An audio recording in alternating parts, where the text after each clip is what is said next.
yei malamu na Sarah, application ya Afriland First Bank et sali na téléphone. Salela misolo na yo na tango nyonso lingi. Na Sarah Banking, ezande bank na chombo na yo. Tinda mbongo na yo na bokengeli nyonso ata ofandi na ndako.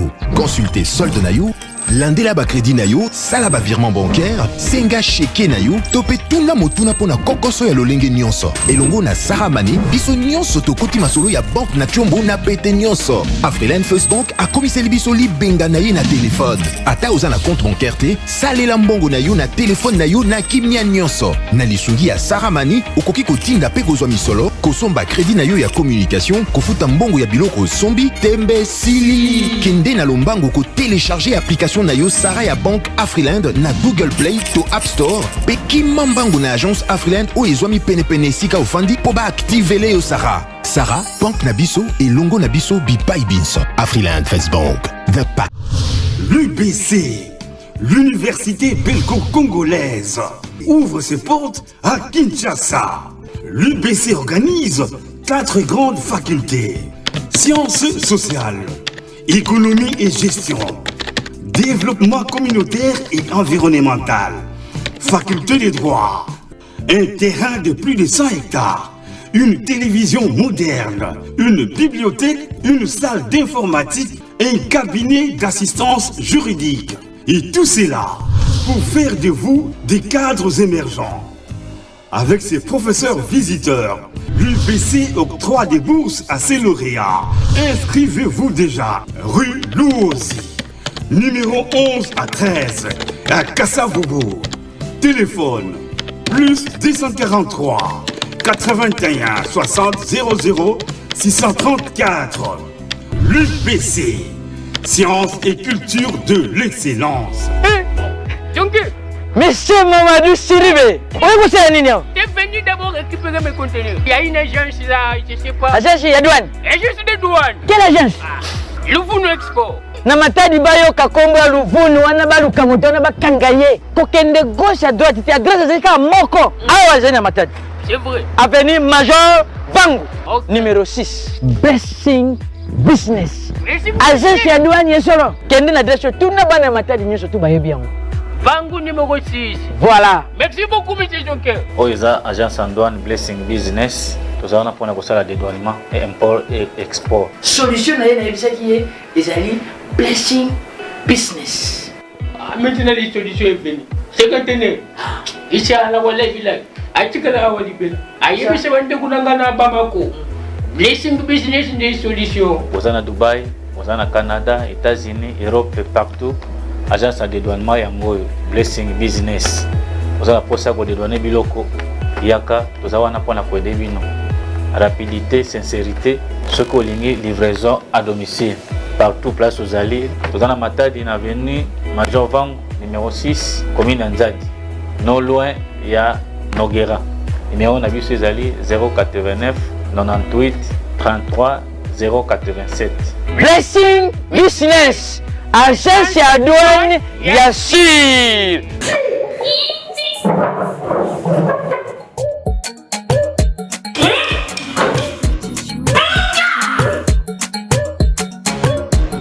C'est lui qui va faire encore ça. Il sera puni.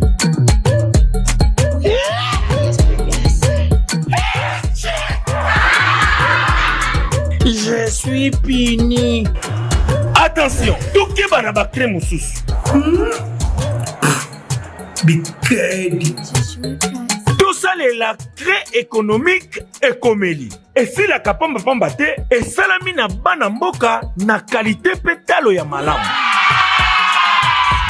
Pour vos commandes, appelez au 084 31 24 947. Livraison à vos établissements. Crée écomélie, crée ya bana ya mboka. Bon enseignement Yamboka. Très bien. Mbote Nabino Balandi Nyonso ya bosolo na politique officielle. Alors Tobandi, bon mon messano. Merci pour la confiance, la fidélité. Merci Nandenge Bozokoba pour soutenir. Mosalo Tozali Gosala, c'est un travail d'ensemble comme je l'ai toujours dit. Mosala où ils allaient charger à mon côté, nous devons le faire ensemble. Mais te retenir compte il y a revendication na bino parce que te belé leli Émission 11h juste c'est bon, mais des fois 11h10, 11h40, 11h20, et vous allez madame monter. Bah invité, bah poser ce problème makasi. Émission bah na 11h juste. Donc à partir il y a lundi, tu retenir compte il y a rigueur. Ceux qui invités a commis 11h juste, alors que monsieur faut 11h juste, je pense que tu vas obligé à annuler l'émission. Donc annuler l'émission, on a assumer ma conséquence, tu vas obligé à annuler l'émission parce que ne serait-ce que dans respect à bateau bazola nabiso, il faut tout ça heure parce que avant l'heure, et à l'heure, après l'heure, ce n'est plus l'heure. Merci. Alors ce matin, nous allons parler de tout sauf rien. Torolobela makambuya minembwe pambate boyoki bino moko que Moindo Nzangi lobby asalaki ba conclusion bato ebele babeti maboko pe azali kosenga démission ya monsieur Azarias Roubeo azali ministre d'État azali la charge de la décentralisation. Donc tokolobela dossier wa tokolobela pe makambo ya consultation oyo mokonzi ya mboka alansaki pambate ba leader politique ba ko wela départ et d'autres pour que ba prendre part na loko wana. Mais FCC a kotisi bato na kinkumbi abombi bango. J'aurais appris, il me semble que FCC Mikouloyo, bazo une retraite à Mangengenge, do bazala la permanence. On va parler aussi de ça tout au long de cette émission. Et puis, Likamomoko n'a pas surpris. Makamoba maison préfabriquée. N'a pas surpris gouvernement. Alors, que Andimi Sigo Bandaku, ba maison préfabriquée, ils en Angola. Et ça peine à Dar es Salaam. J'ai ni le gouvernement linga salabiso. Nga nazo comprendre d'état. Est-ce que le gouvernement zangaki ma koki alors que Kamere azalaki interpellé na limité, arrêté na ba condition ba kangakai, ba kena na prison. Kamere azo zeleba bando sambisaye. Pendant ce temps-là, le gouvernement a manqué de l'argent pour na kotinda batu ba kena Angola, atinda batu ba kena Dar es Salaam.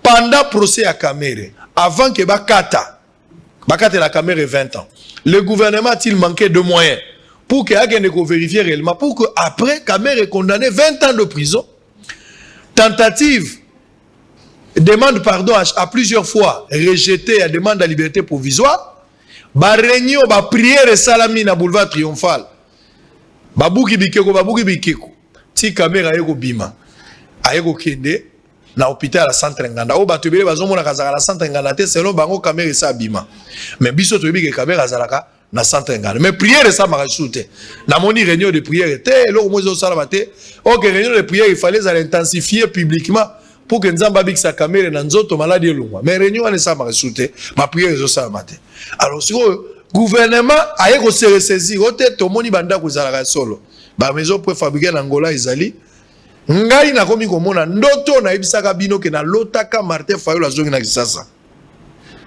akutani na Fachi na lobaka ndoto wana boyebi bakolukela bino ndoto na mikolo ya azongisa bino bozela tango kokisama ndeto kopesa eke bakutani na Martin Fayulu eke bakutani na format moko il y a eu quelque chose il y a consultation mais un dialogue qui n'a pas dit son mot na lobaki yango et puis na suka Kamera komaki premier ministre na ndoto wana yango na komomona.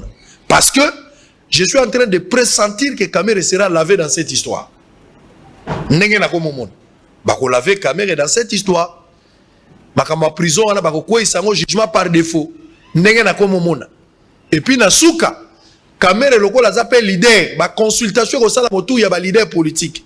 Félix ne peut pas parler na leadership à suite qui vous sans Kamere. Il sera aussi consulté.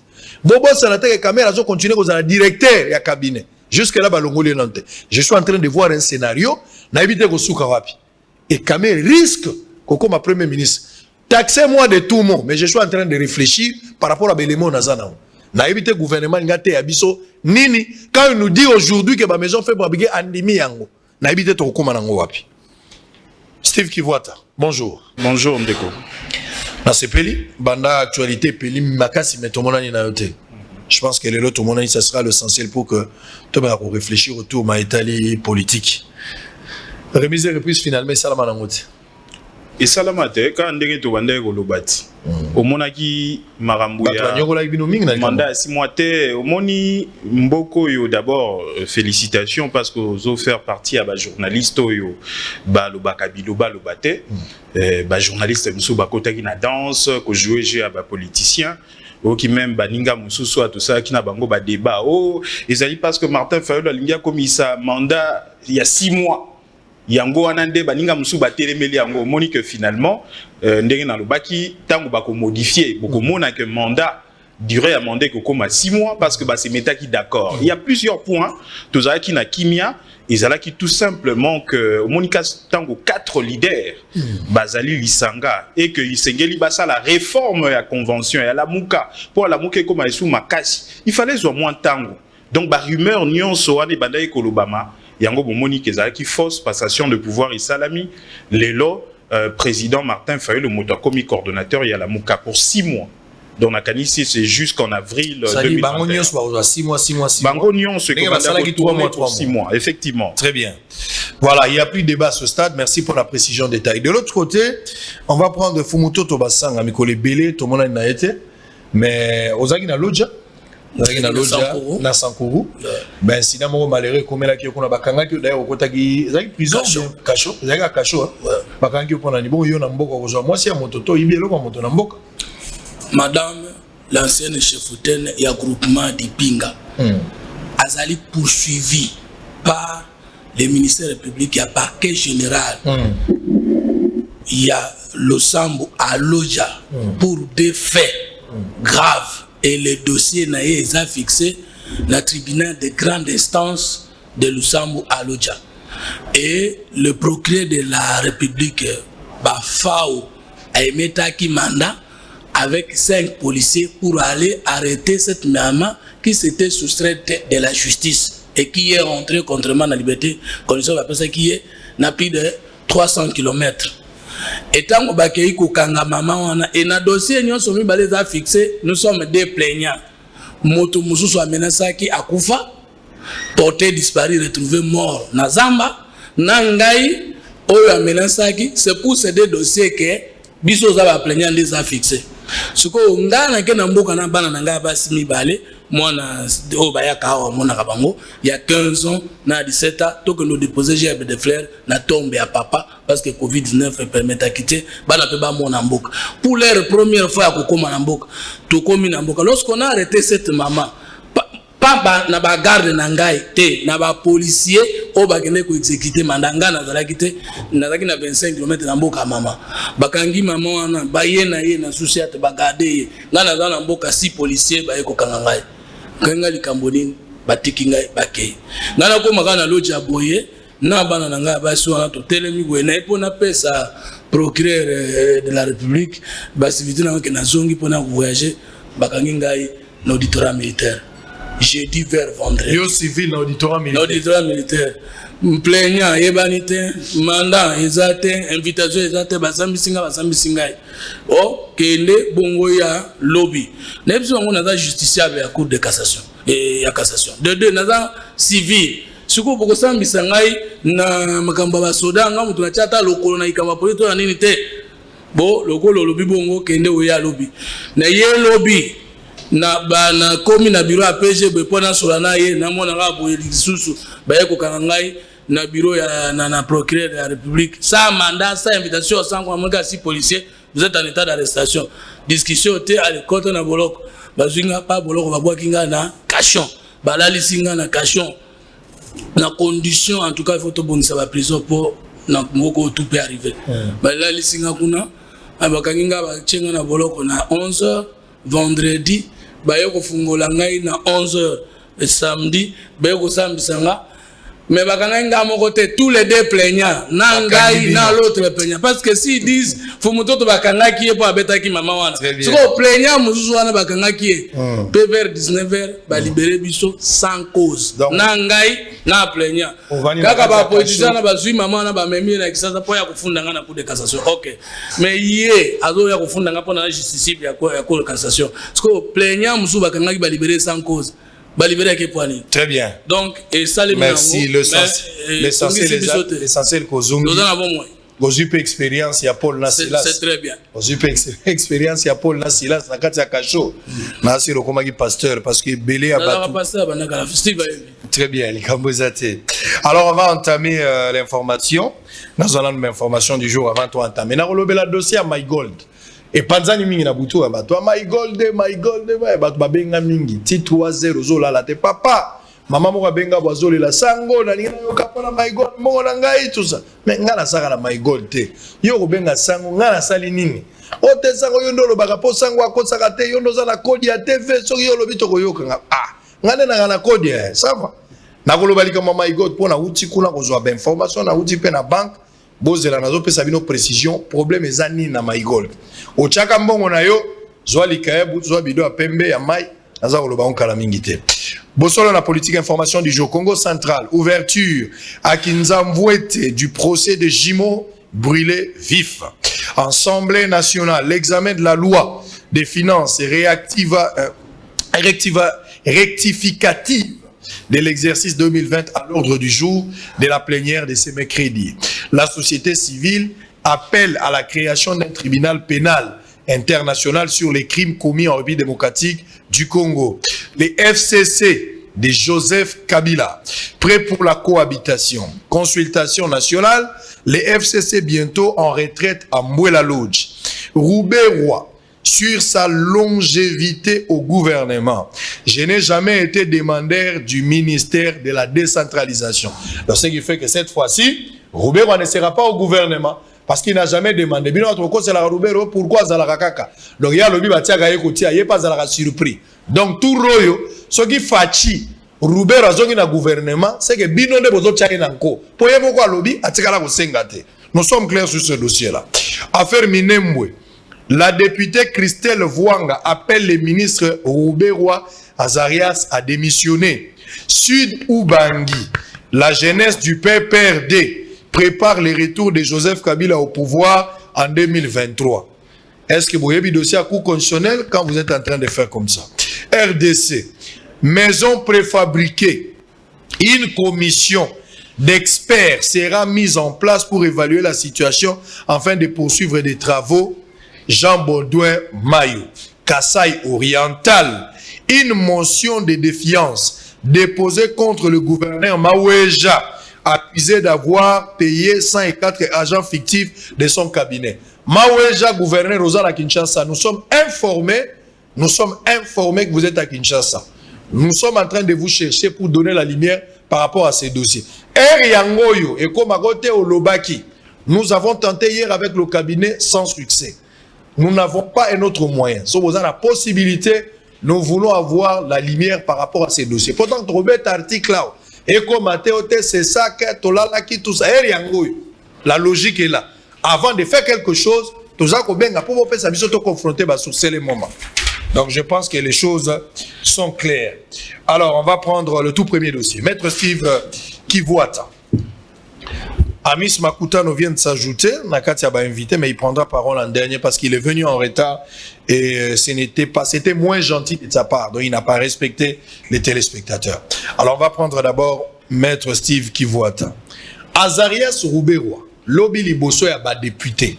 Dans l'Assemblée, Pambate, tokotaki na distraction, na ma prestation en serment, le ko la tobo sa na dossier à Roubaix-Roy. C'est un dossier très très important. Roubaix-Roy a pris parole. Il s'est défendu. Fort malheureusement, la grande partie y a des députés qui convaincus par rapport à dire et à Roubaix-Roy. Mais écoutez l'une des phrases, j'aimerais réfléchir autour d'un mot.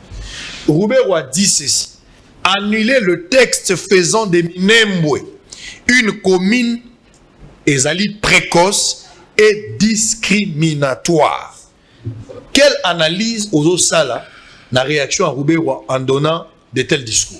Non, je pense que Ndeko Roubaix-Roy a l'acquis suffisamment que Azaï n'a intérêt na makambo ya Minembwe. Parce qu'en tant que juriste et surtout avocat, akoki koloba makambo ya bongo te. Nakanisi ete tango Ndeko Adolphe Mozito asaki conférence de presse et kapesaki ba détail. Normalement likambo wana ezali sous likambo a débatté. Ndeko Adolphe Mozito alakisi ete na 2012 azwa qui décret après avis conforme il y a assemblée provinciale il y a Sud Kivu appelé ça le 7 octobre nakanisi etezala 2019 parce que pour nazwa décret il faut se conformer na avis conforme en assemblée provinciale il y a en 2012 à Minembwete tango azui décret c'est en 2013 que Ndeko Matata avec au côté sa Minembo et créé ba problème na 2015 ba sursoir installation wana entre autres pour na quand même Minembo ti attaque on a 2018 ba ki ko fungula yango mais sur le plan de droit il y a déjà un faux depuis 2013 ce qui est là Ndeko Félix Tshisekedi azaka na bokasi conseil de ministre à sala qui fallait kaka ebisa premier ministre soit ou annuler décret mobimba mais koza mala mon mingité parce que ba entité mususu poser problème té soit aux huit décret mususu o elongoli Minembwe parce que côté de manière frauduleuse soki lokola FCC cash ba kabiso ana swana peut-être yé na premier ministre ba koyo kanate et loko mususu akoka ko sala lokola Henri Movasakani azwaka arrêté pour na nommer bourgmestre wana et que installation na moto souleva qui tolé au bato ba sepela quitté avant même ba annuler décret bazuna no arrêté mosusu ba abroger nomination à bourgmestre wana makambo Minembwe nano ngaki vandania et ko fonctionner comme communauté totika na problème à décret o il faut résoudre ngona ilunga ilukamba soki bazali bakangama binemi ba longola qui binemi pour na résoudre problème en boka. C'était aussi simple que ça. Oyo Ndeko Ruberwa ko sala ako sakanana ba congolais koloba o ezali ngaite ezali gouverneur d'abord même Mibeko et lobi bato ba ko exécuter za ministre à décentralisation té et za ministre intérieur ministère intérieur ezali pas bande ko IDPS té o le okende musika solution eza pene Ndeko Ruberwa ndenge ba député musu ba sengi soki yaza na sens de l'honneur il fallait démissionner parce que monana que a ko travailler juste pour na école moko ngana kokota makambo de nationalité te yande ndeko nanga nani Fumutoto azalia Fumutoto na sur le plan national to kobenge mutetela mais azaka ikela te ezali etni moko bazaka pe belete mais soki bango babandi pe o biso mabele o biso faut pas pesa biso boy commune ba pesa biso boy bato bako mboke ko pela moto te il y a plusieurs ethnies au bato bazaka moke même babanyamulenge baza même minoritaire te donc il faut qu'on joue na jeu en il n'y a pas de question à discrimination ezali te surtout que précoce c'est ouais bien FCC place ba baby sara makambo ezali pourquoi même babanyamulenge yango to mona raka moto ya Ruberwa to ya Nyarugabo est-ce que ba misusu bazali te ne fût-ce que pona ko kebisa pe ko bebisa image ya bandeko wana oyo to quelque part ba komeka ko s'intégrer mais deux personnalités on a pour les intérêts politiques na bango ba ko luka ko envenimer situation nakanisi ete lelo c'est clair soki régime oyo ya FCC cash bazali sérieux Ndeko Ruberwa faut ba bisaye a démissionné. Très bien, on va revenir. Fumutoto. Aujourd'hui après Koyoka Azarias Ruberwa, Oyoka Ipe Moindo Zangi. Entre les deux qui a raison dans ce dossier. Mais Ruberwa a été qualifié, c'est-à-dire Ruberwa, Chibala et puis Ndeko Movasakani. Moindo na démarche na qualifié qui bango ba tricheur, un groupe de tricheurs parce que ba falsifié ba dossier en 2018, ba sala forcing pour na likambo etali installation en commune ya Minembwe. Aujourd'hui après Koyoka bango, qui a raison selon vous, mais est-ce que tu partages la vie Oyo Ruberwa za koloba que annuler ba texte faisant de Minembwe une commune ezali précoce et discriminatoire. Ndeko, merci beaucoup na Motuno Tuningai. Biso na troisième voie tolobi, l'homme a trois parties. L'homme est esprit. Yo zara la troisième voiture, le troisième voie jusqu'à la mort. Le baka kane batoma, le troisième voie za soute. Troisième voie za courant de FCC mela yango tukei. S'il vous plaît ça. So mela ngo mena lo baponani. Tozana socialisme. Yo mutuka ndo tika. Tozana socialisme, tozana libéralisme, tozana katikati. Nous avons katikati jusqu'à la mort comme vision d'état. Les restes sont des camps politiques. Des camps des libéraux, le cas des socialistes, le cas des centristes. Dans les communes en Congo, mais nous on reste 3e voie jusqu'à la mort. Et on a le pas 3e voie. Juste le bilan met esprit corps millier. Moutounyo sozana Kikongo te katinaye. Pe azana makila na bisote. Pe azana mabele na Congo te. Bola munaye ya koya ko konza biso to boyango. Oyebi batu, ngana koti na cachon na sankulu kola mabele. Parce que chef Outeno wana za usurpatrice baboto la biso mabele nanga 55 km. Qu'on résout le problème en fait. Non, nazo répondre par rapport à ça. OK, la question à Minembo. Namboka, mais c'est ça Minembo non? Minembo quel est le vrai problème? Ezana batu mususu balingi bazwa ba autonomie administrative pour ba récupérer une portion de terre. C'est ça Minembo non? Or, ceux qui bondimi bateau baza minorité comme maître Siva Outu Koloba. Mais qui pose problème? Alors qu'en réalité, ils ne sont pas minoritaires. Parce que biso bakela zwaka na lomela na Congo mobimba. Bon, maintenant, si vous dites qu'il faut protéger les minorités, or, nous sommes moins de 50 000. Dites-moi, Namboko, tribune n'est pas plus minoritaire que biso. Boukoloni ni boyoka débat pour nous combattre la biso. Alors que nous-mêmes, les postes ministériels, occupant peut-être 3 fois vice-ministre quelque part. Mais ceux qui occupent des hauts postes ministériels, ils vont souffrir une intégration sociale. Bon, on va se quotité. Pour vous dire quoi? Na Congo, ils ont des groupes à battre. Les étrangers, baya, bandimi qui baza étranger. Na ba étranger baya, baboyi konyo za ba étranger, mais baza kolinga konyo kola biso. Minembo eza zone ya conflictualité. Bakoki jamais kozwa décision politique administrative na précipitation. Conséquence na yango.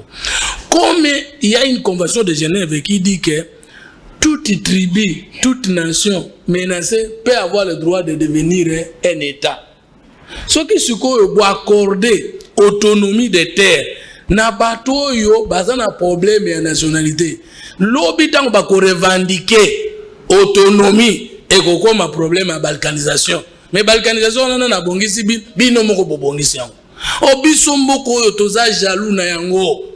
Ekoki kokata matin biso bezona posa baba kisate po tunia posa kokata ya batote de bakabola ki ekotikala ndenge wana. Na kati ya l'état congolais na biso qui ont droit de terre.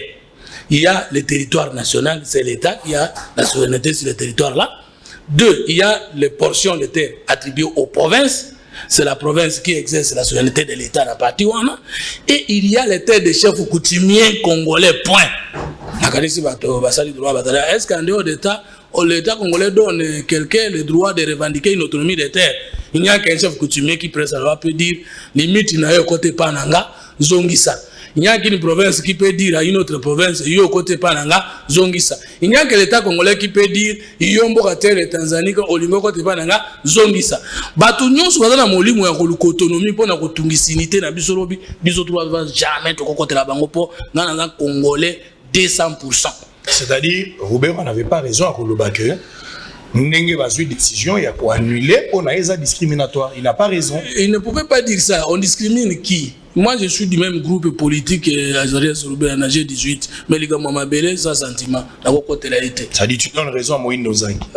Non, je me donne raison. Et je donne raison à 3 heures. Très bien. Nekwamis, Mbote.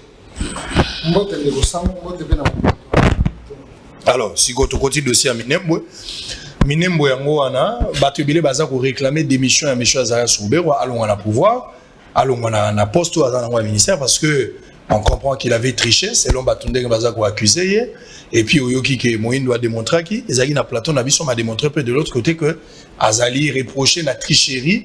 Bah, faute grave, d'autant plus que bah, falsifier bah, document depuis 2013, bah, on a 2018, 2015, bah, 25 ans, mais finalement, d'une manière générale, bah, ça vous qualifiez bah, tricheur. Les lois, ils sont ensemble, la plupart des députés pensent que Bazali convaincu.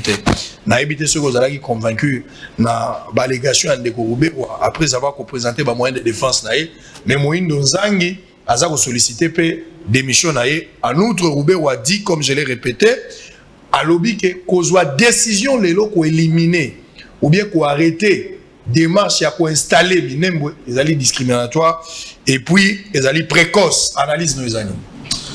Merci beaucoup Ndeko Sango. Premièrement, esengeli to reconnaître quand même ba valeur ya bandeko et bazana kati ya chambre wana parce que belé baza aspirer sous confiance dans le peuple congolais. Après le patriotisme démontré par Jean-Marc Kabond, Lelo, tous allés na patriote sous Lelo, a démontré que rien que le Congo, Oyo a défendu par ses propres enfants, Oyo Bisoto Ali originaire, Oyo Mumbazali originaire, na kati na batouana tobakisi honorable Moïndo Nzangi, Oyo a démontré que la question de Minembwe, mensonge de Koruberwa, et c'est là qu'il y a na suka. Kasi na yango décision na makamba Minembwe et bandi original et bandi d'abord que zomaki na mona mboka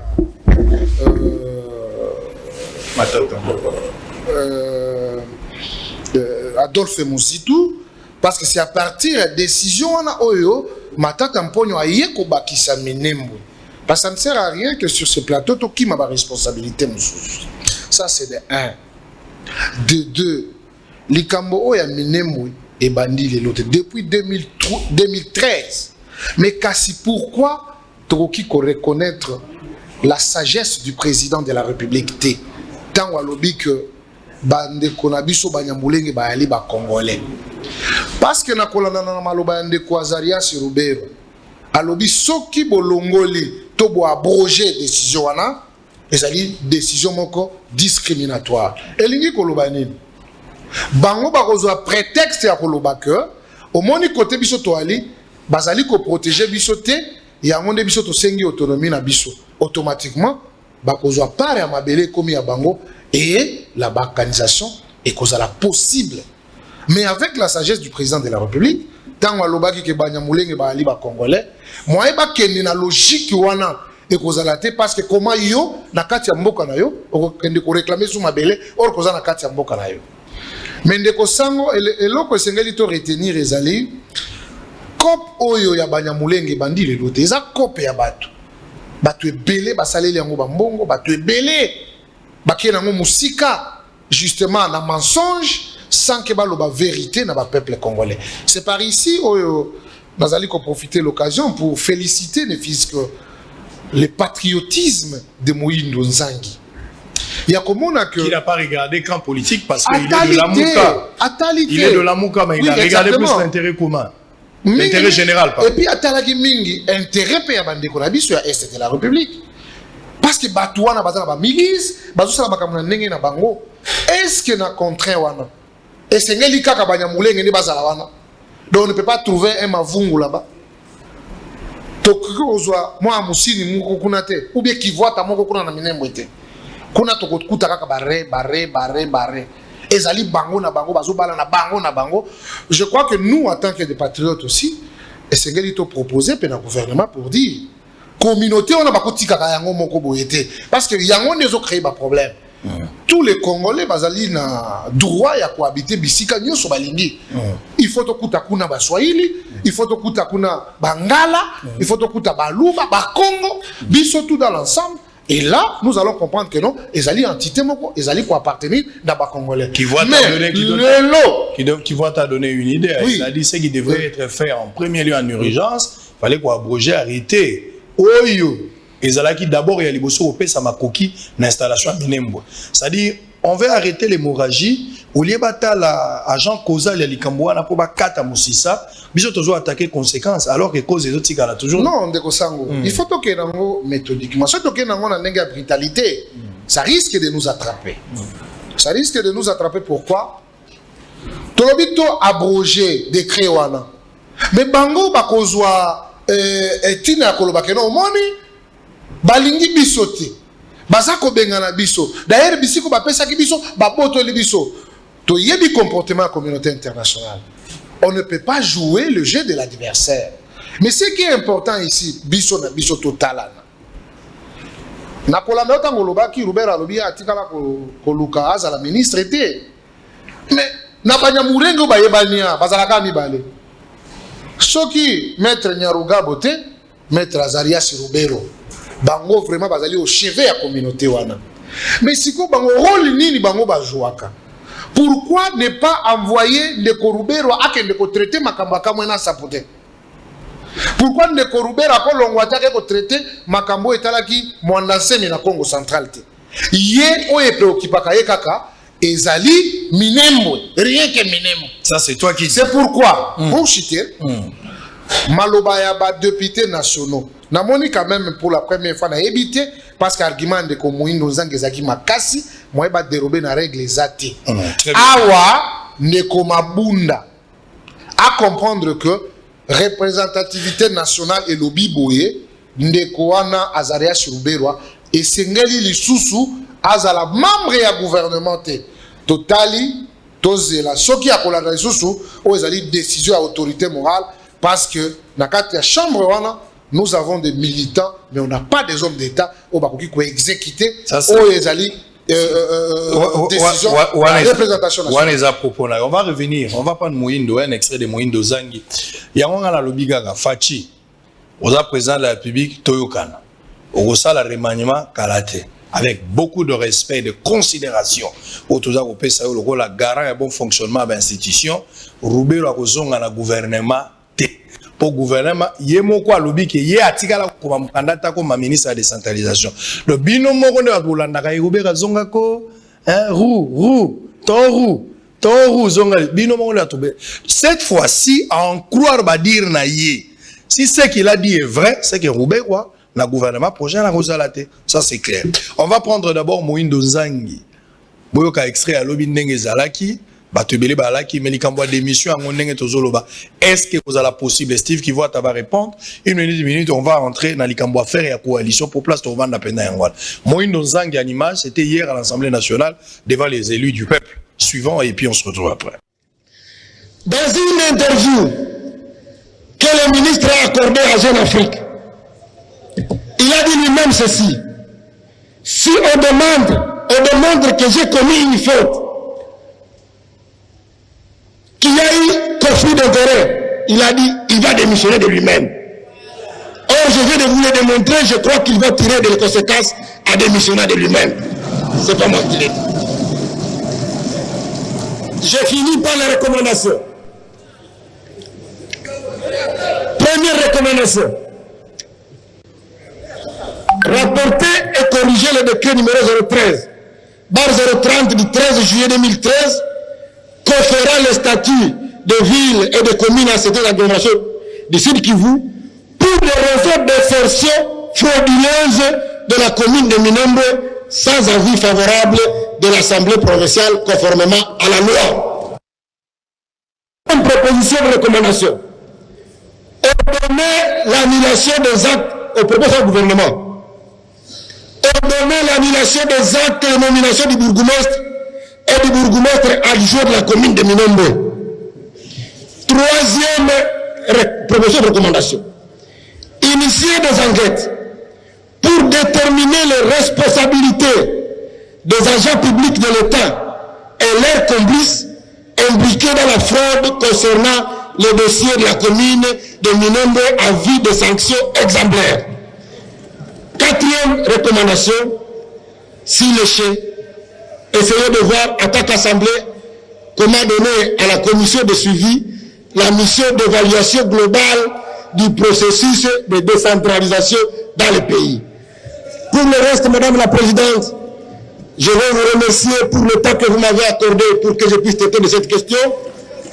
Je veux remercier les députés pour l'attention soutenue. Je ne voulais pas plonger dans le sensationnel, j'ai donné des faits vérifiables. J'ai l'ensemble de textes ici, tous les textes auxquels je fais référence, ils sont là. Celui qui veut le voir, je crois que le ministre a suffisamment écouté et il a compris qu'il est tombé dans un conflit d'intérêts. Il doit tirer les conséquences à démissionner de lui-même. Merci beaucoup.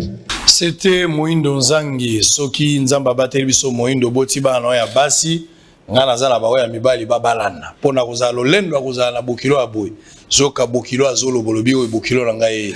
Ce qui bana nangai ba ko salobité oyo to bali sala place moko et ko sala kana ba to bele ba beti maboko na ndako. Steve Kivota, très rapidement, on a 2 minutes oui, pour boucler avec ces dossiers pour tous faire la consultation. Non, très rapidement, ndeko ami si a décevoir nga makasi aza elenge bazali ko kambamboka mais akolo ba dossier a matata boina légèreté a makasi. Oui ko la kisaka ko maîtriser dossier té. Ya liboso souci na ezaka kolakisa ke Muzito azapi na mabe na makambo oyo. Nzokande Muzito ako mérité pe kozala félicité comme patriote. Na koyebi ces procédures pour na ko transformer une agglomération en commune rurale to à ville. Ezali prévu na Mobeko sur entité territoriale décentralisée. Mobeko ane lobby. Il faut d'abord un projet à décret parce que le Premier ministre Mutombo Salango matindi yango na province wana. Ba institution provinciale, il faut payer sa vie conforme, plus précisément assemblée provinciale. Et na dossier oyo tango bango batindi projet Minembwe gouvernement tie Minembwe. Mais comme une assemblée provinciale au quoi a compétence loba kondimato koboya alongoli Minembwe obi parce que Minembwe ça ko remplir ba condition té. Parce que pour devenir une commune rurale, il faut plus de 20 000 habitants. Bango babité Minembwe 20 000 habitants ezalité. Yango tango bazongiseli Ndekwadolfo Muzito à l'époque Minembwe ezalité. Malgré toutes les pressions possibles, Ndekwadolfo Muzito décret à 2012 Minembwe ezalité. Na évité responsabilité na ya mabe ezali wapi parce que à l'obio Muzito mutabanda banda ngoza compétence à premier ministre. Mais ça m'a tête à une année après à lui à revoir décret à Muzito avec beaucoup de sa Minembwe. À l'obio à qu'on se référer à la vie conforme à Sud Kivu où est Minembwe. Le problème est là.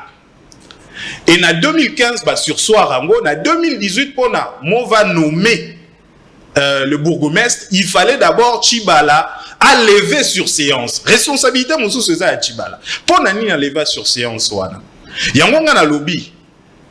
Pour on a nommé, il fallait lever sur séance. Bino, pour on a déjà Bobomamoto.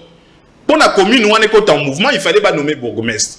Le ministre intérieur, Eza Motonabino. Eza une discrimination. Et ça, c'est que procédure est respectée. Parce que Minembwe frauduleusement. Bon, le quoi, ma décret. Pour nous, Minembwe, Premier ministre, peut-être à Matata, pour un tour Kanae. Mon ministre intérieur, il y a biso à IDPS, annuler d'abord, arrêter wana. Et le combat, il y a pour un décret, Bosoli na Premier ministre, allons Minembwe, ça discrimination, ça, Toro Banga, Nyamulenge, et Ali Kamba Mibeko. La procédure n'a pas été respectée. Il faut que les gens soient là. C'est comme il y a Banya Moulenge. Alingi Karakoumi sa Fachi bon. Non, Fachi pas le baki ma be ma kasi. Qui a des tolo bakaka ke bazombo ba congolais. Tolo bake bangwandi ba congolais. Tolo bake ba pende ba congolais. Te isa le kuta. Mupende nyonso za congolais te mupende angolais ali. Ngwandi ya République centrafricaine azali. Muzombo ya Mukongo ya Congolais azali muzombo ya Angolais azali. En fait, Mobeko na biso eloko bandeko ubero wa bundelaki na constitution o ya transition tolobi contrairement à la constitution à Kalebandeko lo baba etni o ezala na Congo tango toko koma état indépendant du Congo bango moto ba na nationalité congolaise d'origine. Mais bango bitumbo babundaki ba memi makambo wana ti na 1960. Donc, Bikolo ezala na Congo. Tango toko koma, toko zo indépendant en 1960, débappé ça par la nationalité congolaise d'origine. Ce qui veut dire que maintenant, et comme il y a l'État congolais, l'État civil, et là, Kaliboso Fouatala, ok, est-ce que l'école n'a binu à solo? Ezala na Congo avant 1960, première de choses. Mais deuxième de choses, nationalité zaka lien à individu namboka. Est-ce que yo, Olingyo zala congolais, tozali descendant à bateau bazaka na Congo toté. C'est ça les recensements scientifiques. Parce que quand vous allez aux Munyamulenge, mais aux Munyamulenge, ancêtre no ba préférer la nationalité rwandaise. Aux na descendance na bango, mais on nationalité rwandaise. Ba repé ça au congolais.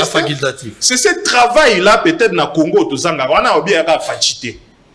Il faut tous un service, il y a un recensement. On passe à la recensement scientifique. Le recensement a été net au sein de la carte d'électeur enrôlement. Il a l'identification. Oui, identification. Il y a effectivement cette procédure-là va bien un recensement scientifique. Au total, il y a solo. Est-ce que vous allez na école ils ont na Congo avant 1960? Est-ce que vous allez descendant à Batouana, tous descendants à école mais au bazar étranger? est-ce que yo moko linga kozala congolais il faut batala nyonso wana donc yango ndeko wana makambo ya nationalité za kolobango na légèreté te na yebishi yo kolobaka mupende akoki kozala angolais ngwandi akoki kozala muta république centrafricaine. Des missions tant réclamées par la député, est-ce que vous avez possible? D'autant plus que Robert Azo est dans la famille à majorité, base majorité à niveau Assemblée nationale, permettez-moi pour la tétologie, est-ce que vous avez possible cette démission? Bien, non, il faut pas. Il y a peut-être le but on a sujet au Moussou déjà de Kofachi à lobby presque coalition na bango eza loko a conglomérat des aventuriers ndengena ni Mouza Loba le quoi ba ko fonctionner le quoi association de malfaiteurs et loko ya boyé et a même soni pour na gouvernement kozana ministre moko ko beta monoko akoloba te kuna nazaki par coïncidence ndeto installé bourgmestre wana au de toute les façons depuis longtemps à travailler kan tukande décret ya premier ministre loba que moto a exécuté décret wana ezali ministre intérieur or il y a ministre de décentralisation balobi il faut gouverneur ya province or oyoki déjà ministre ya intérieur ya Sud Kivu akoloba ete ye ba memaki epe na bulu yeke donc wana et pour l'accès gouvernement et gouvernement à Sony coalition na bango ya coalition à Sony baba tomoko na so to kebite ko mona mabela ko Congo et ko kende sous coalition na bango mais démission et sengeli a démissionné démission za décision individuelle hein so ka pa moto na moi Sony faut mona ke batimbeli nga il faut na boa ki sabon dans le fond tu as raison mais la forme que tu as utilisée go choquer tant bengi bango groupe ya ba malfaiteurs association de malfaiteurs té au moni essaie d'amadouer un peu hein bon on a retiré mais ba ko ça moi mabe makasi na mboka oyeki ndeko fei seke die moi alobi ba na 7 points ba yoka na raté ba point majeur to kolobela ngo ko mona de bateau yo ndenge na lobango depuis kala bazaka na programme commun de ba ko kamba mboka lokwa na biloko manzanza ba ko meka ko bagisi su ya manzanza Steve Kivuata oyiki politique on a vu moto musa kokufa ovandinga na ndako babenga association de malfaiteurs betio na lumbi heureusement que nazaka pona okitsabanani lokola longoli association de malfaiteurs alongoli pe conglomérat aventurier wana pa longoli et wana musée mutalobango alobelaka bango te alobelaka bato mosusu yo contextualiser faut longola ngo te ezamala mte windeko ndeko nangai to pesa ba principe oyo intellectuel nyonso esengeli a respecter ndeko Steve au contredinga tende kwa misite. Personne ne connaît tout, mais tout le monde sait quelque chose. Principe à 3 ans, voilà pourquoi le cola monte. Rien n'est totalement bon ni totalement mauvais. Deuxième principe. Troisième principe, que le Congo gagne avec ou sans vous. Naka si ce que tu tiens on a moli mon abus c'est Simba. Ndeko Steve, comme de quoi Miss, Kolo Bake, FCC cache yo sur les alliés noirs et ça le kuta. Et que se référer d'un président na discours pour affirmer ça c'est très grave. Na kati ya discours à président Tshisekedi alobaki boy. Dans tous les cas, il y a des Congolais qui se sont démarqués des antivaleurs. On a qui parti on. Yé moko mute évaluer à lobby na FCC comme na cash à mon équipe ba Congolais musu balingi mboka na bango pe bazali na antivaleur te. Et ça évidence. Et le coup là de quoi misu kulobake na Assemblée nationale nyonso les hommes d'État, bazate, kaba militants, ça dit même bateau de presse bazakuna, bazom d'État bazate, bateau ya cash bazakuna. Non, wana ezali mabe, ce n'est pas scientifique. Il faut que le baque dans l'ensemble de commissaire parce que le peuple se retrouvé. Mais il ne manque pas de particularités, de personnalités qui se distinguent dans tout le camp. Et dans la Mouka, et dans la société civile, et dans la FCC, ba Congolais à qualité bazali. Mais pour les mots méthode de sélection, na discipline et changement na nonde quotité. Mokolo to ko sélectionner ba Congolais à valeur, jeunes et vieux, femmes et hommes. Et puis tu discipline et changement avec des sanctions et dire mboke ubonga nango parce que tokozela banji lote ba ubongisa Congo ezaka Congo mtebongisa.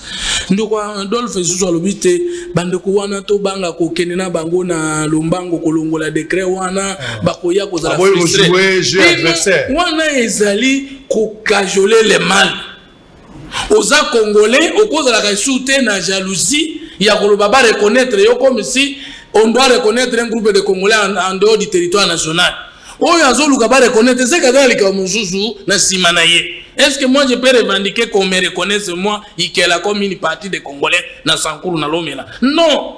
mabele ndenge toyebi oyebi parce que yozo ba sona na kosala émission spéciale na poboye bangamoni leke na sankuru makamoni na kofeli très bien mais na koyebi so boye na accéder na archive oyo mindele basinya na bakoko na biso na presque toutes les provinces dans une toute la province mais à sankuru na zui mais quand même kolo mabele ngolo batem takela mai akelano qui est arrivé avant ou qui est-ce que l'autre a trouvé avant là-bas et c'est ce que nous aussi va vous développer bon ozamu nyamulenge bien sûr il y a Angola, je te donne un exemple. Il y a Rwanda. Mais bakoko na yo bayaki après banyamulenge muzuzu na Congo. Yo wana toro boza étranger, mais ce qu'on lingo kota na Congo et samba lié de nationalité selon les procédures et lois. Maintenant nous tous suspectés yote bien biso ba toto vandi na yo pembeni. Après to reconnaître l'autonomie était na mabela Congo. Nous parlons comme si tu kenda kuna te. Tamu toro baboye. Bande kona biso babembe bare bani. O baza kuna. O bayebi ke bande kuona zu opesi bango mabele wana. E comme la bango pour me lobby. Soki biso tondimi na kisa sasa mabongo bongo kuna ndekeni. Toka bola ka Congo te. Toyo kaka passe za na Équateur lokola ya kisasa. O za na bandu lokola ya kisasa. O partout tous ces centres ka biso nyonso à l'aise. Peut-être yo tikana no komona tende ko mupaya boto la mtu mabele mais biso to subira ngo tokoki jamais kondima décret wana kolongola ngo eza avortement te eza na monte et longwa parce que mabela ko to kabula ngo te émission Roubero ça possible papa démission eza acte unilatéral ya moto à monique pour na parce que dans la politique il faut se la serment serment toi-même et serment à ta génération est-ce que ba congolais ba ça serment eux-mêmes avant d'arriver le procès Senghor a démissionné. Diouf Moutando témoigné na RFI. Alors bien na bengi de professeur Senghor a bengi na démissionné. A tout le monde démissionné pour non. La présidence ne m'a pas aidé à réaliser ce que j'avais promis de réaliser avant de devenir président. Pour éviter d'être en contradiction avec moi-même, j'ai démissionné. Très bien. Ce n'est pas que le Parlement est chauffé qui est, mais ce qui a beau démissionner, qu'est-ce qui nous donne de contraire pour que le Congolais va se perdre? Très bien. Ndego Amis, très rapidement, 2 minutes. Démission possible et puis moi toilettage des alites avant de entamer à faire la consultation merci beaucoup Ndeko Sango na kanisa ki Ndeko qui voit tako contredire nga mais je crois qu'il a revenu na maeo na lobaki c'est-à-dire le fait ya ko ajouter minembo et outil na décision izoma ki na premier ministre Muzito à son temps et il y a un de matata mponyo ye abaki du fait que ba retrancher ki minembo ba ye babaki si minembo donc et bandi pas na bango dede na koyebisa Ndeko Fumutoto tango biso to lobi ba se comporter comme ba militant biso tout à la République démocratique du Congo tolandi comment est-ce qu'un parti politique abimisa qui communiquer à quoi interdire n'est-ce pas ba militant na ye o bazana ba institution pe ba tosaki yango na sens wana to considérer bango comme homme d'état mais kasi bazali ba militant ya ba parti na bango. Alors pona o etali makambo minembwe je ne cesserai jamais de le dire tokene na brutalité.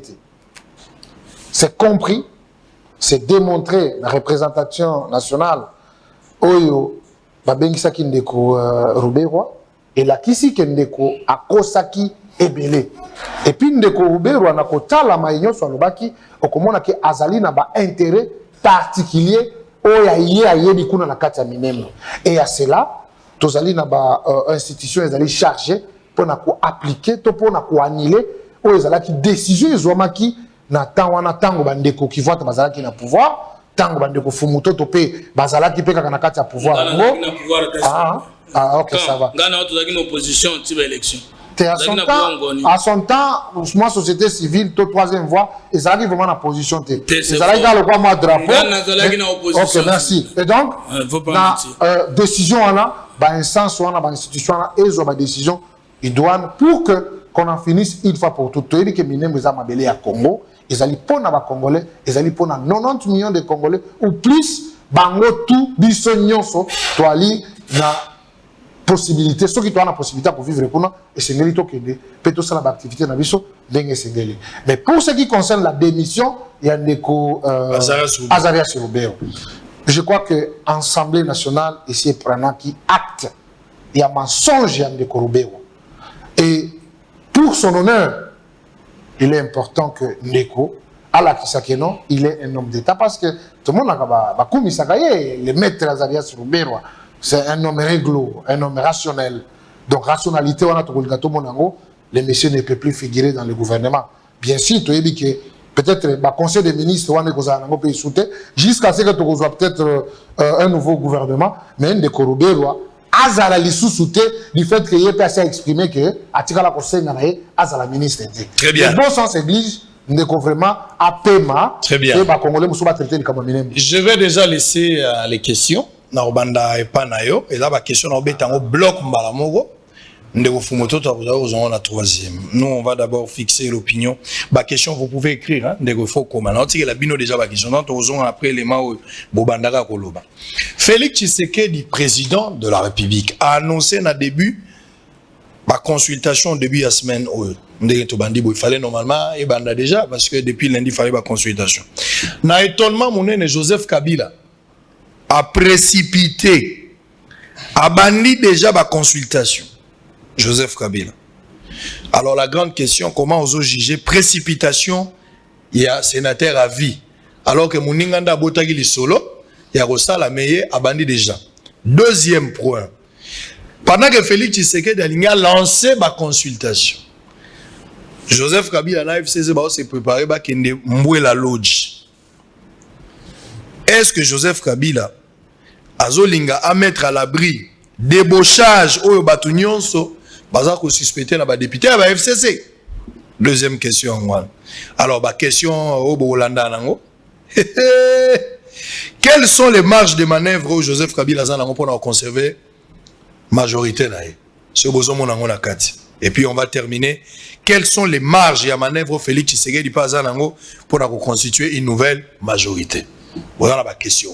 Il y a un débat. Il y a un plan. Donc, alors, on va souffler un peu. Mais avant cela, j'aimerais vous dire un truc. My Gold rêve. Batubaza Rotiambo, on a la 16e rue. Et comment la extension est belée, na Kasavubu, na Rompuenga, na Ipen. Na moi si nanga ipe mama na bino mama sango yepe azana mbongo na My Gold lelo pe na lalité mère ala musinga mo 4 va papa na uti ko zo message papa nini o bakangi My Gold Nathalie mère ngabi bakangi na repesa suite na tongo donc mama na bino pe azola en direct. Chérie, je vais te dire un truc ensemble avec tous les téléspectateurs. My Gold rêve bakangi yangu. Sango lobi bakangi oui. Chérie, c'est ce que tu as dit oui, bakangi My Gold rêve. Banque centrale.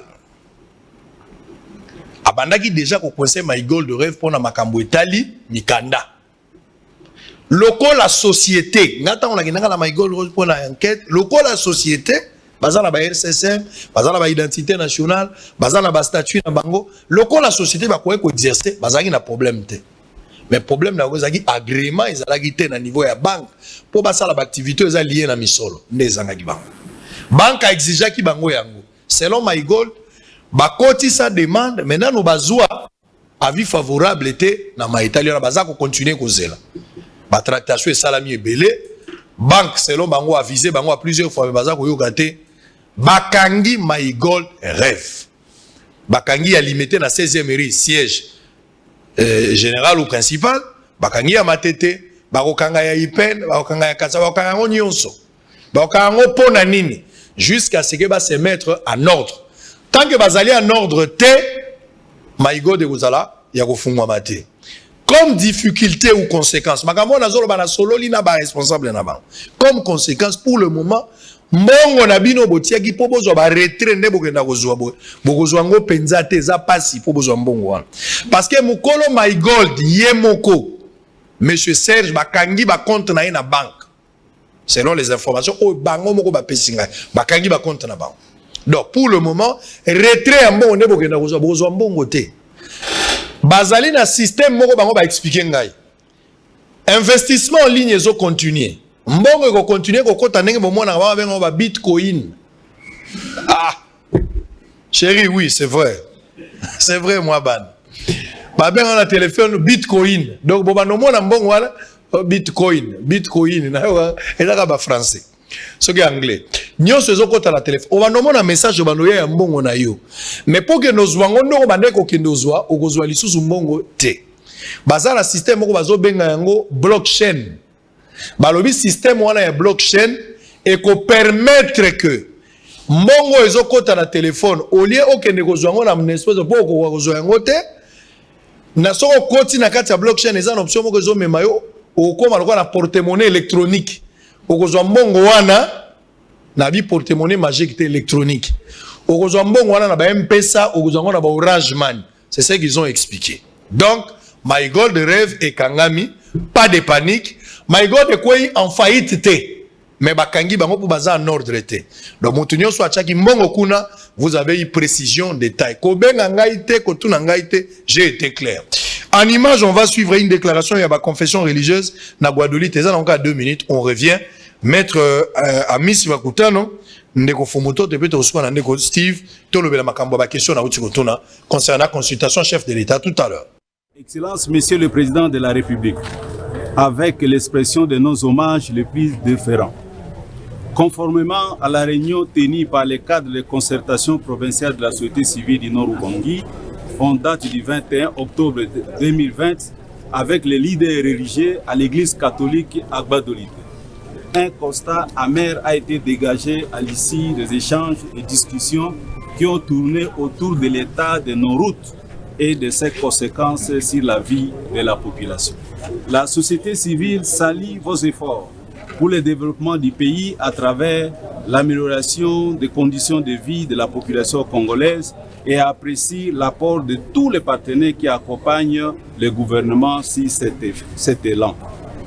Dans le but de veiller à l'application des politiques et programmes de développement pour la population congolaise, sans exception, et au regard des risques énormes que court la population du Nord-Ubangi, les cadres de concertation provinciale de la société civile du Nord-Ubangi tient à défendre les intérêts de celle-ci en attirant l'attention des gouvernants afin d'améliorer leurs conditions de vie. La société civile du Nord-Ubangi constate ce qui suit. 1. La RN24, route nationale numéro 24, est totalement abandonnée depuis 1997.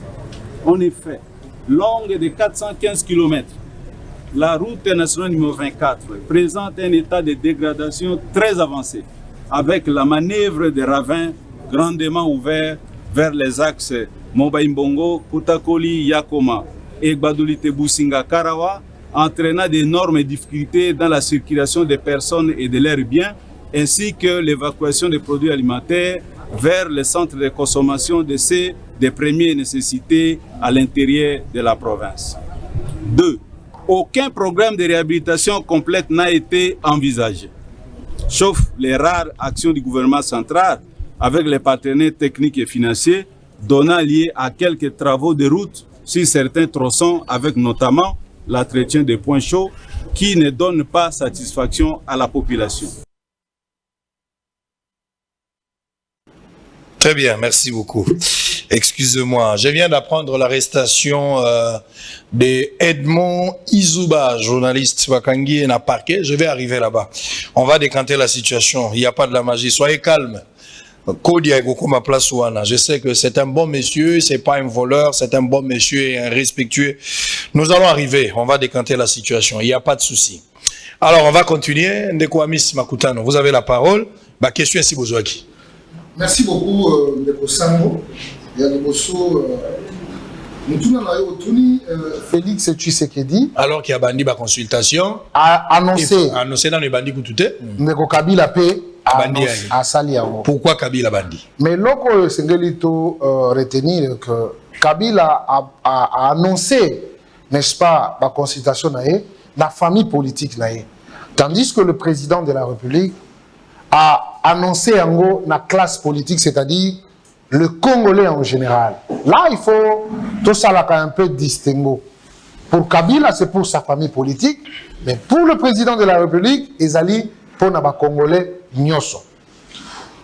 Je crois que le président de la République, avant sa décision, a passé qui en revue la situation depuis le 24 janvier, les jours après Taki Sermon, jusqu'à Mukolo Oyo a prononcé qui a annoncé qui le début de consultation la semaine où tout ça. Na kati na yango et l'autre c'est que retenir les années. Bah, Congolais, il faut pas dire qu'aujourd'hui, le Congo est entre les très bonnes mains. Un président qui écoute et qui parle, qui observe et qui sait que Congolais azali ko kanisa boye boye. Et na makanisi ya Congolais parce que mutu na mutu azali ko kanisa bisika bazali mais sengeli eya elobama na yoka le son de cloche à la population pembeni nanga pour que na soit décision oyo et qu'on rencontre la volonté de la majorité de notre peuple. C'est ce qu'a fait le président de la République. Mais tandis que pour Ndeko Kabila, ils allaient pour anticiper. Batali, majorité biso toza nango, neneni toko sala pour te conserver yango. C'est des bonnes guerres en politique. Et toki jamais kolobakelo akoki ko sala ngote. Non, akoki ko sala na yango. Mais mitema ya batu, na mitema ya ba Congolais. Oyo ba yali ko tala lolenge ba yali ko vivre du jour au jour, bangonde bakoyeba nini oyo esengeli to sala pour que Congolais sepela. Parce que awa Angers ezali ba député oyo baza dans l'Assemblée nationale. Oyo esengeli parce que le président l'a si bien annoncé, hein, il faut to sala vraiment majorité moko ya munene oyo ekozala pour l'intérêt de la population. Alors, na kati ya maloba wana nani azali pour nani azali contre la population parce que biso tout temps on notre peuple. Voilà l'occasion est donnée par le président. Le premier des Congolais a dit que Boya, il a consulté sans discrimination aucune. Parce que tant qu'il a consulté ma personnalité représentative, parce que Ebele Bandakarami Bale, Ndeko Sango Nengoza Bozali personnalité représentative. Ndeko Kivata aussi, Azali personnalité représentative, même ici, akoki kozala na mwa ralenti ya kolobakelo na lobaki mingi lelo soki na keye ko sala nga sone mais je sais que akozonga na ligne droite pour comprendre que la voix de la sagesse ya mwana président lobi et donc tout le monde a la consulter et après consultation Tata Mokonzi a revenir parce qu'il a donné un rendez-vous au peuple. Je vais revenir pour vous dire quelle est la décision que je prise ou quelles sont les décisions que je prise pour que Tokene dans les bons. Pendant que le président Nengolobi a lingia banda consultation ngo Ndeko Kabila a lobi ba kokende retraite dans Mboué la loge. Soki Mboué la loge. N'a répété le juste pour dire c'est une bonne stratégie de mettre bato FCC ba député na abri ou ba koué na mon mécanoté. Non, parce que consultation o ezali. Parce qu'on n'a pas dit que nous avons bango pour n'a pas que de bloquer bango. Bazali ma personnalité, ba koki ko kumaka bango, le ko la ba menete. Makambo to zali ko sala ezali pona bonheur ya Congo, pe pona ba Congolais. Ba tuana ba ali na ba institution, bango ne ba ko apporter le meilleur d'eux-mêmes pour que to koma esika président alingi. Soki ba ko kumba bango, peuple a ko comprendre que non, en tout cas ba toyo, bazali oyo ba sengeli ba lobela bisote. Et a misatu marge de manœuvre à président. Marge de manœuvre à président, premièrement, il faut qu'on retenir que le président de la République, il représente la nation. Il veille au bon fonctionnement de toutes les institutions de la République. Il est le premier Congolais. Yemutwazali Kotala. Alors, il y a un discours, plus de 2 millions de or que Sylvie na bango ezali ko dépendre pe na politique ya malam oyo azali ko incarner yangonde la voix de la sagesse na batu tout oyo ba ko kene pa Tata Mokonzi c'est de regarder dans la même direction et de doter le pays d'un gouvernement responsable, des gens dignes oyo ba ko zala capable n'est-ce pas pour répondre positivement aux aspirations de notre Très bien, Fumututu. Tata Mokonzi ala ki ba Congolais bakutana. Maintenant, nous avons bandité pour nous. Kabila bandi. Kabila a bandi. Tikambali Bosso, Koloba Boy. Est-ce que c'est la première fois que le cadre de FCC, le président du regroupement politique FCC, Kingakati, Okutana Joseph Kabila, les Congolais sont presque chaque dimanche, il est jamais 2 semaines, Bakendakuna, Okutana. Surtout depuis la coalition. La coalition. 2. Les Congolais sont que Félix Tshisekedi Antoine Tshilombo n'est pas un petit monsieur. c'est le plus grand et le numéro 1 de tous les Congolais. Tant qu'on annonce l'ICAM, état-major politique, il fait son mot sérieux. Parce qu'en politique, si la personne la plus informée, président de la République à lobby, je vais faire des consultations, ça suffit en politique pire, il a déjà consulté. Je vais prendre des décisions, ça veut dire qu'il a déjà pris des décisions, mais il a fait son forme. Donc, comment demander à Joseph Kabila de ne pas mobiliser les troupes naïe alors que Toyoki te bakeko simba minuki, Toyoki ke seke da loba linga bombarder mbok, tolela ki démocratie, tolela ki république. Mais bien, ce sont des bonnes guerres. On ne parle plus des armes qu'on veut prendre pour tuer le Congolais. On dit, mais état-major politique, n'a cause à yote, état le président de la nation, tout le monde. Est-ce que le Congolais va circuler bien? Mkoyagangi Nazamba, vous dites que Banyama va en opposition. Mais le président de la République n'est pas un petit monsieur. Il faut que tout le monde prenne position parce qu'il s'agit de la parole du chef de l'État. Lorsque le président lobby qui a lié de revoir tout accord lié et qu'après la constitution, il faut refonder l'action gouvernementale. Mais la première famille politique visée, c'est nous, FCC. Mais comment on va nous demander de désarmer politiquement, de ne pas dire, ok, le président de la République n'a pas nommé l'informateur parce qu'il a reconnu que la coalition est essentiellement FCC au Parlement et qu'au gouvernement, il y a plutôt une coalition gouvernementale. Dans ce cas, il a changé, a changé par Nabiso. Alors que le Premier ministre n'est pas décédé, le Premier ministre n'est pas encore mort, il n'est pas encore défié. Ça signifie qu'on va débaucher. Et débaucher dans le Congo, va compromettre les avantages que les cas où la famille politique na bango et yango depuis 1960 ancien Lumumbi c'est devenu Mobutiste, Josephiste, fasciste aujourd'hui.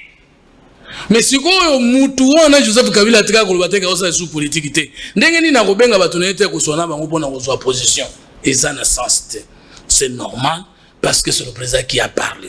Et donc, le FCC, ce n'est pas la première fois que l'autorité m'a écouté à Batouné pour la Kosolola.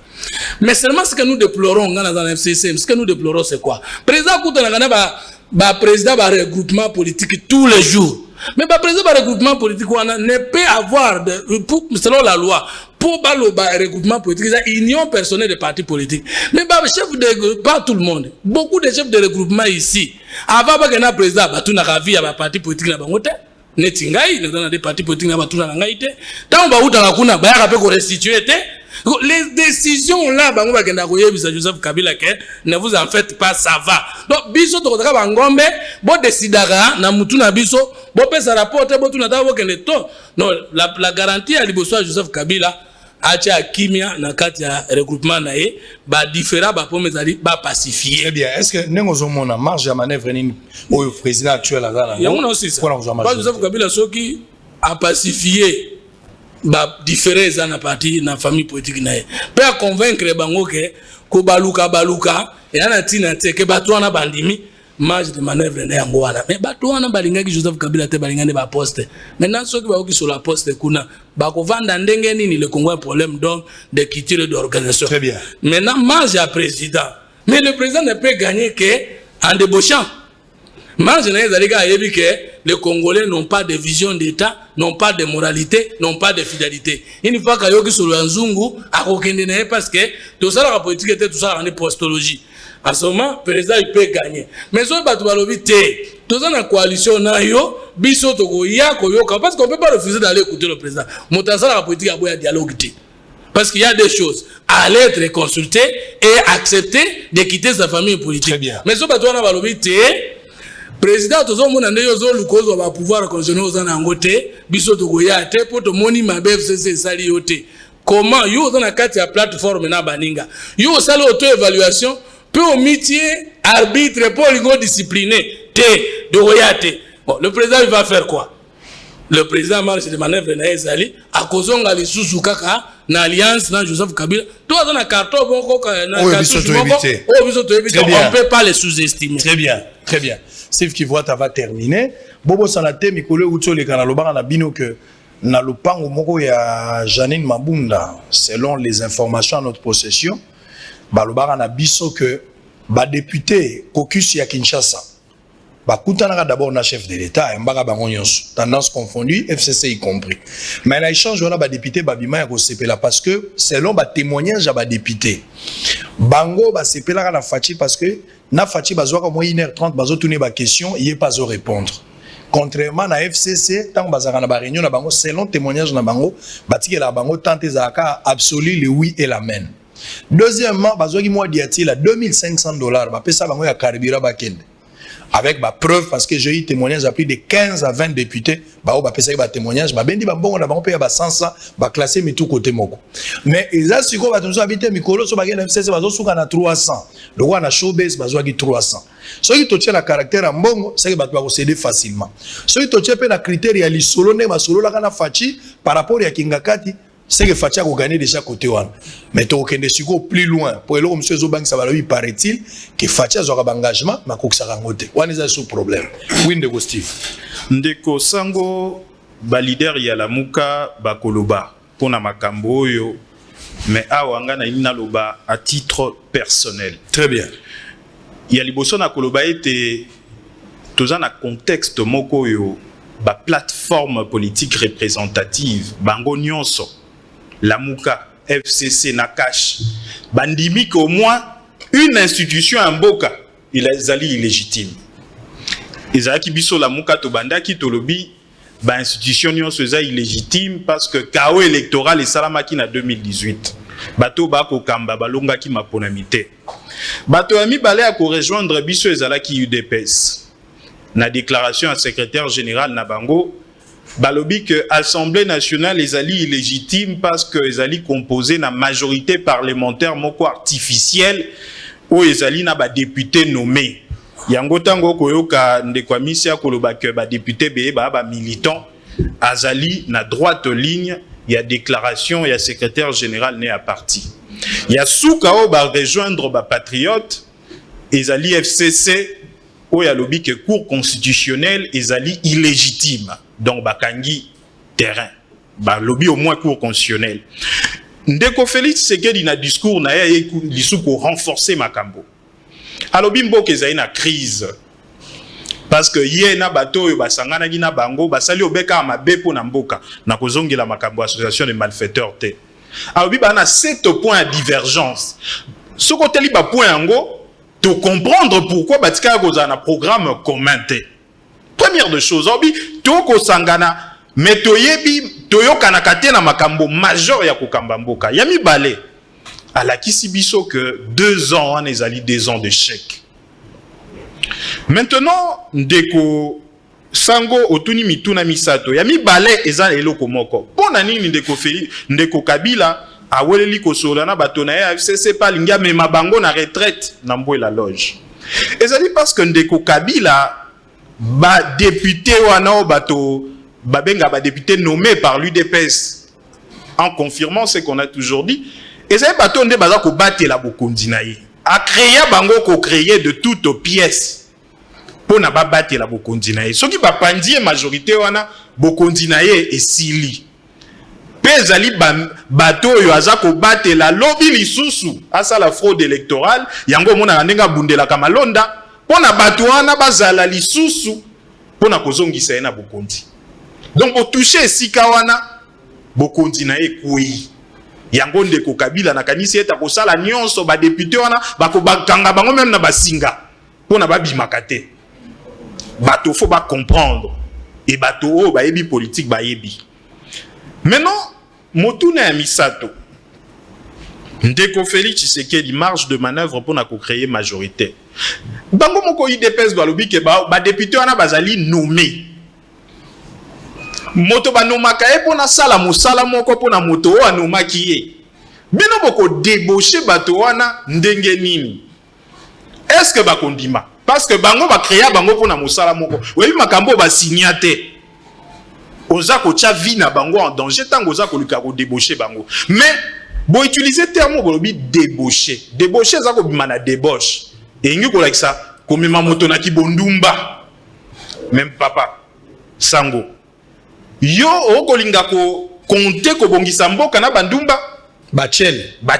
Okozwa chel, o memaye na ndako kanisi ka kokoma mwasa ya libala ya malamu. Est-ce que contexte o balobeli contexte a bondumba to balobeli yango na français ya kozwa moto. Te yango bolobi débauchage. Na telika maloba na bino te. Na vocabulaire, ngala tchango to na lingala ya pete, c'est-à-dire so bengi moto ndumba na ba terme kino actuel. Ba ko benga ngo bachel. Tende ko sur le plan de droit, je ne pense pas que contexte est ça. Non, s'il vous plaît. Non, allez-y. OK. Na expliquer le quoi. Au fait, débauchage surtout dans le contexte mboko chaos électoral et ça maki. Ba député on a bazaki qui véritablement élu té. Na koloba sous le contrôle yande kunanga UDPS. Ce qui allait ba solo des véritables élus. Bango moko déjà balinga ba mona que FCC za camp politique au bakoy kozala té. Donc ce qui est comique que pas comment on a débauché c'est que bango moko ba ebi ke bacha bango na mayuya. Pe sika kon bazali moyen mboke bongezali té. Yango ngai Ndeko Félix Tshisekedi, c'est vrai que biso bato ya la muka to doutaka très souvent na sincérité na e.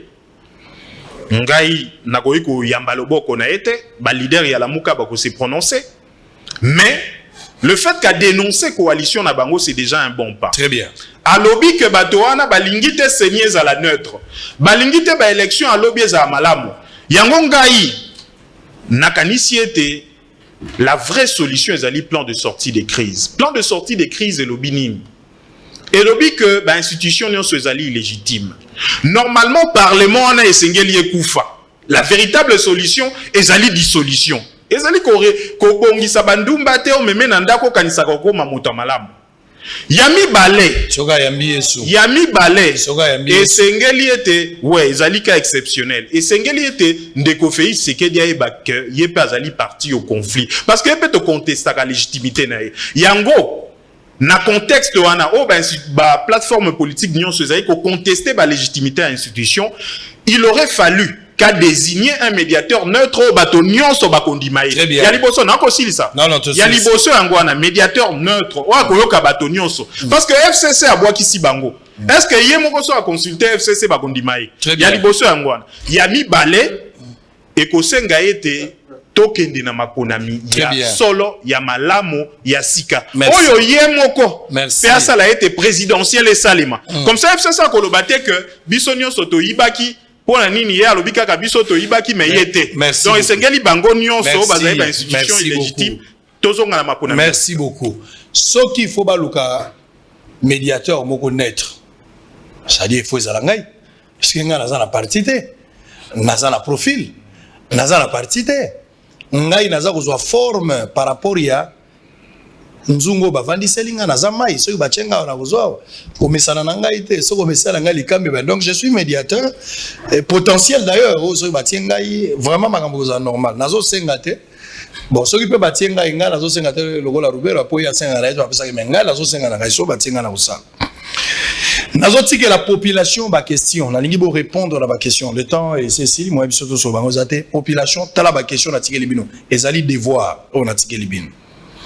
Et si Félix Tshisekedi n'arrivait pas à atteindre, malgré quelques débauchages, une majorité au Parlement, n'engani ni boza ko mona avenir de la République démocratique du Congo. On a lingi bo répondre à la question. Et si Fachi a une majorité à débauchage, na Parlement, est-ce que vous voyez vraiment Mina Kouchadar et Mouna là, ba Mouna ni Némi ba kene na opposition? N'est pas mon opposition au cas où Kabila a quel rôle la chef de ville opposition. Bozo mon ondéine. Ce qui Félix a botoli et majorité. Bozo mon ondéine. Dossier 100 jours. Question moko. Ba conteneur ya maison préfabriquée et mon ani. Ba monya on a Angola, ba monya on a Dar es Salaam. Peut-on s'attendre à un acquittement ya Vital Kamerhe dans les jours à venir? Yena Jamal. Po biloko babande ko luka yango e monani. Est-ce que Kamerhe a kobimate? Par rapport à Nengen Amonagi Nandoto Kamerhe Premier ministre, est-ce qu'à Kobimate? Ce sont des questions. Je vais souhaiter d'abord joyeux anniversaire. On a fini avec l'émission. Merci d'avoir été des nôtres. On va prendre Mbouyi Kabasele et Nakankou Kabasele. Balananga ba oyo ba film a rappelé biso. Balé qui apprécié Mouyoko. Donc Mbouyi Kabasele et Kankou Kabasele. Oezali Kankou Ndeyete. O Mbouyi, Mbouyi Nde Mwasi.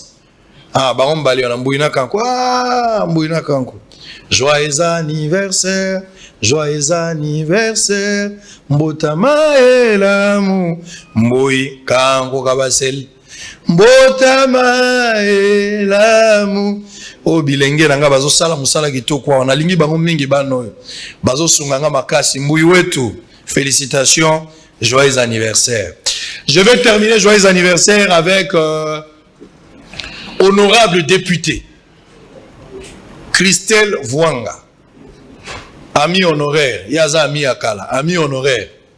Joyeux anniversaire, joyeux anniversaire, joyeux anniversaire, Christelle Vwanga. Joyeux anniversaire, Mbotama elamu.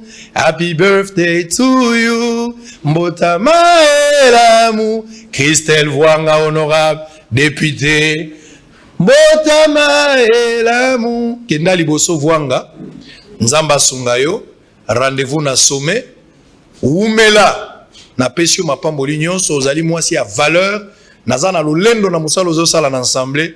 Bien boza muninga na ya kala mais ata na musika nazango mona yo bosolo ya lelo esili blanc plus blanc que neige blanc plus tombola maboko na ndako so nazo yemba boyan mukendi tombola maboko blanc plus blanc que neige. Est-ce qu'Adolphe Muzito a yemba nzembo te blanc plus blanc que neige lavé dans le sang Shadara Zongsa, de l'agneau, je serai plus blanc que la neige. Et kendaki au Capernaum, pe akutani na baye koli baye. Pe alobi na bango boye, liseso na lobaki yango pe na zongeli yango. Et lamba au défi et pas ya moto comme mango na tailleur te. Bogoso na kono na ngota ngo zongisa ngo. Moto na moto interpréter ndenga lingi. Miss Cécile to kuta na lobi. Bouyei malamu na Sarah, application ya Afriland First Bank et sali na téléphone. Salela misolo na yo na tango nyonso lingi. Na Sarah Banking, ezande bank na chombo na yo. Tinda mbongo na yo na bokengeli nyonso ata ofandi na ndako. Consultez solde na yo, landela ba crédit na yo, sala ba virement bancaire, senga cheke na yo, topé tuna motuna pona kokoso ya lolenge nyonso. Elongo na Sarah Money, biso nyonso tokoti masolo ya bank na chombo na pete nyonso. Afriland First Bank a komiseli biso libenga na ye na téléphone. Ata oza na compte bancaire te, salela mbongo na yo na téléphone na yo na kimia nyonso. Na lisungi ya Sarah Money, okoki kotinda pe kozwa misolo, kosomba crédit na yo ya communication, kofuta mbongo ya biloko sombi, tembe sili. Kende na lombango ko télécharger application na yo Sarah ya Bank Afriland na Google Play to App Store. Pe kimambango na agence Afriland o ezwami pene sika ofandi po ba activele yo Sarah. Sarah, Bank na biso et longo na biso bipai binso. Afriland First Bank, the pack. L'UBC, l'université belgo-congolaise, ouvre ses portes à Kinshasa. L'UBC organise 4 grandes facultés: sciences sociales, économie et gestion, développement communautaire et environnemental, faculté de droit, un terrain de plus de 100 hectares, une télévision moderne, une bibliothèque, une salle d'informatique et un cabinet d'assistance juridique. Et tout cela pour faire de vous des cadres émergents. Avec ses professeurs visiteurs, l'UBC octroie des bourses à ses lauréats. Inscrivez-vous déjà, rue Louosi, numéro 11 à 13, à Kassavogo. Téléphone, plus 243 81 60 00 634. L'UBC, sciences et culture de l'excellence. Monsieur Mamadou Sidibé, où c'est Nini? T'es venu d'abord récupérer mes contenus. Il y a une agence là, je sais pas. Agence de douane? Agence de douane. Quelle agence? Louvounou Expo. Namatadi bayo kakomba Louvounou, wana baluka motona bakangaye. Kokende gauche à droite, tu as grâce à ça moko. Ah ouais, Namatadi. C'est vrai. Avenue Major Bango, numéro 6. Blessing Business. Agence de douane yesolo. Kende na adresse tout na bana Namatadi nyoso tout baye bien.